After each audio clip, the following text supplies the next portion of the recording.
Bem-vindos ao canal O Baú do Trader, sou o Paulo Bittencourt. Vou fazer uns comentários com vocês a respeito de alguns dados econômicos dessa semana passada.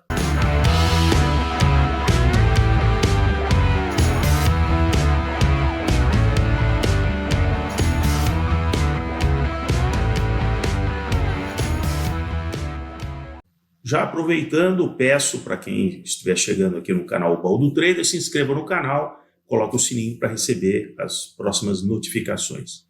Eu vou tratar hoje com vocês a respeito da divulgação do desemprego e emprego que é medido através do CAGED. Na verdade, o número de contratações e descontratações, e eu vou tratar com relação ao relatório de março, publicado na semana passada. Mais uma vez eu reforço, fujam daqueles jornalistas econômicos que ficam divulgando aqueles dados e tal, que eles já filtraram ao longo do dia, e eles vão colocar um spot para você. Eu vi, por exemplo, ao longo dessa semana, principalmente aquela rádio lá que só toca desinformação, onde o desemprego ele está aumentando em 4 meses, se nós considerarmos a taxa de desemprego, em 4 meses ela só aumenta, mas aí o que a jornalista disse? Não, mas essa taxa de desemprego, ela é a menor desde 2015 e tal. Não adianta 2015. A questão é que o desemprego foi caindo desde o início do ano passado até dezembro, quando atingiu uma marca abaixo de 8%, e agora, de novo, ela está quase chegando em 9%. Então, assim, vamos ser honestos na divulgação dos dados, né? Vamos ser honestos. Não adianta você me dizer de uma fotografia do passado. É o que eu sempre digo, a fotografia ela é muito enganosa, porque você tem que olhar o filme, o desenrolar. E o jornalista, ele trabalha isso. Ora ele foca na fotografia, ora ele foca no filme quando convém. Então, realmente, para você não perder seu tempo, vá nas fontes primárias. Todas as divulgações importantes, relevantes, elas têm datas previamente determinadas e divulgadas com bastante antecedência. O Banco Central divulga com bastante antecedência as reuniões do Comitê de Política Monetária, o Ministério do Trabalho divulga quando vai ser publicado os dados do CAGED, o IBGE as datas de divulgação dos indicadores, o Banco Central com relação ao IBCBR e assim por diante. Mesmo que você não consiga acompanhar isso no dia a dia, no final da semana, reserve um tempinho para você se organizar a sua carteira de investimentos, e aí você faz uma análise do que passou de dados econômicos. Você não precisa seguir também aquele pessoal midiático que fica todo dia, subiu 5, caiu 10, porque o preço do petróleo agora foi para 82. Depois, não, o cara está sempre te mostrando a fotografia, e aí não te leva para lugar nenhum. Então esqueça essa questão midiática, né? Lembre-se também que tem muita gente que tem uma parceria, seja com políticos, com governantes e tal. Ele é a fonte primária, ele fica repassando aquilo em primeira mão.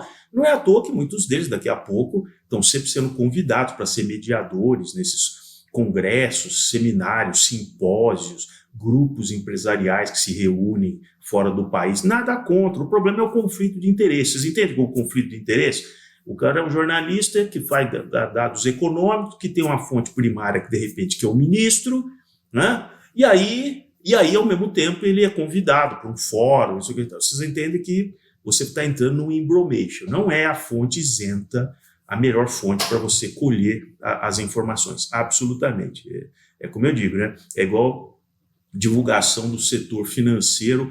Você acha que o economista-chefe do banco pode ser PhD, até na NASA, ele não vai contar para você, porque ele simplesmente está sendo pago para falar alguma coisa para você, está correndo tudo bem, está tudo joinha, está tudo bem. Então vejam aqui, aqui, principais resultados de março de 2023, né, publicado pelo CAGED, certo?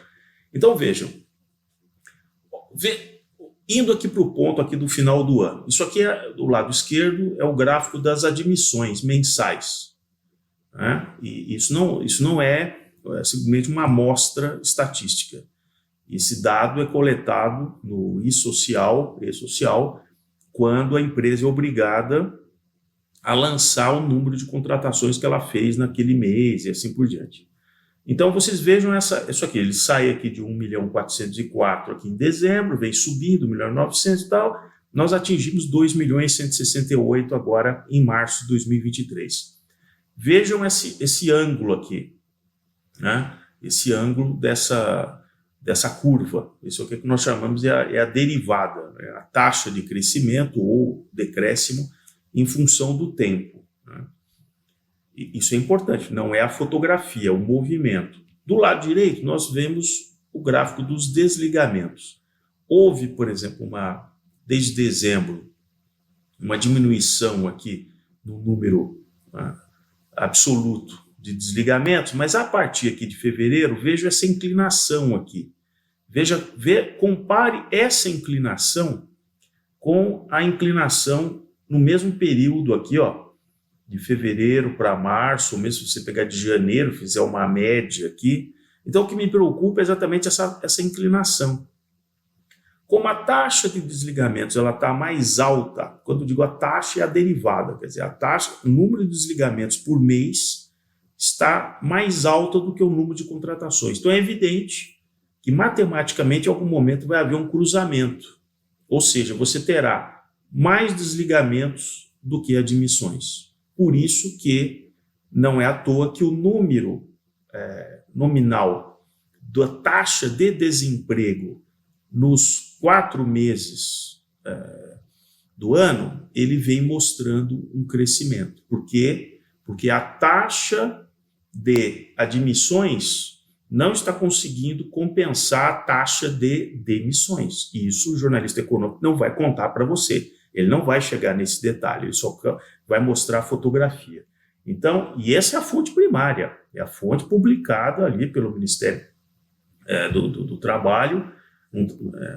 Olha aqui, vejam então, vejam os dados aqui, ó. Isso aqui é o número nominal do saldo mensal de empregos formais, ou seja, fazendo aquelas duas curvas, a subtração das contratações menos as descontratações. Então, nós temos 85 mil em janeiro, 245.195, que sem dúvida que é maior do que o mesmo mês de março de 2022. Mas isso é muito tênue você comparar um mês contra outro mês. Esses gráficos, vejam que aqui, inclusive, ele está mostrando dados com ajustes.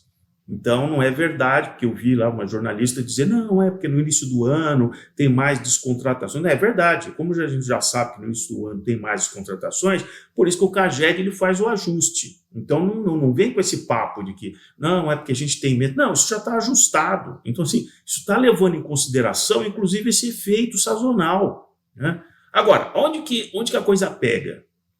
Aqui é o estoque mensal de empregos, de março a março, eles sempre vão mudando isso numa janela de 12 meses, mas o ponto mais importante, olha que interessante, a total de requerimento de seguro-desemprego, isso bate com aquilo que eu falei para vocês, que a taxa de desempregados, de descontratados, está aumentando em relação aos contratados. Veja o ângulo de seguros-desemprego que aumenta, vinha caindo e aumenta, o que bate com aquele gráfico dos descontratados, né?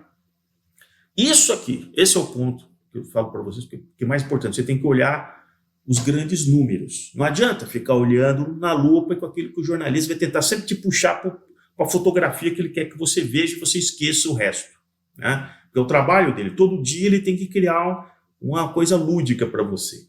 Então, olha aqui, ó. Veja esse ponto aqui, ó. Saldo dos empregos formais acumulado de janeiro a dezembro de 2002 a 2023. Então é aqui que a coisa pega. Que a coisa pega. Olha isso aqui, ó. 2021, 805 mil empregos. 2022, 619. 2023, 526. Então, dá para se dizer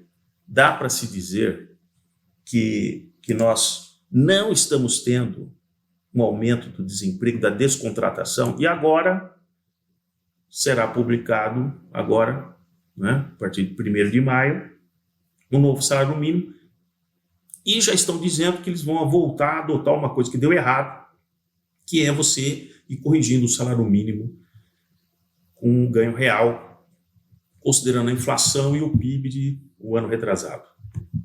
Por que isso deu errado? Porque o piso de salários é para a mão de obra menos qualificada. Você não contrata um gerente para sua empresa pagando o salário mínimo. Você não contrata, por exemplo, um motorista que vai de uma transportadora, desce de uma carreta daquelas pelo salário mínimo. Eu não estou falando de escolaridade, estou falando de qualificação para aquela função. Então, os trabalhos com menor qualificação tendem a levar que você contrate simplesmente pelo salário mínimo. Então, o problema não está ali no salário mínimo, está na produtividade daquilo que você contratou e que você, em função da produtividade, você vai aumentando o salário dele em função daquilo que dá, porque a produtividade é maior, ou seja, o número de horas trabalhadas pode ser o mesmo, mas que se conseguiu produzir mais, conseguiu levar mais carga e assim por diante. Então é justo que você divida esse lucro maior que você está tendo com a sua força de trabalho.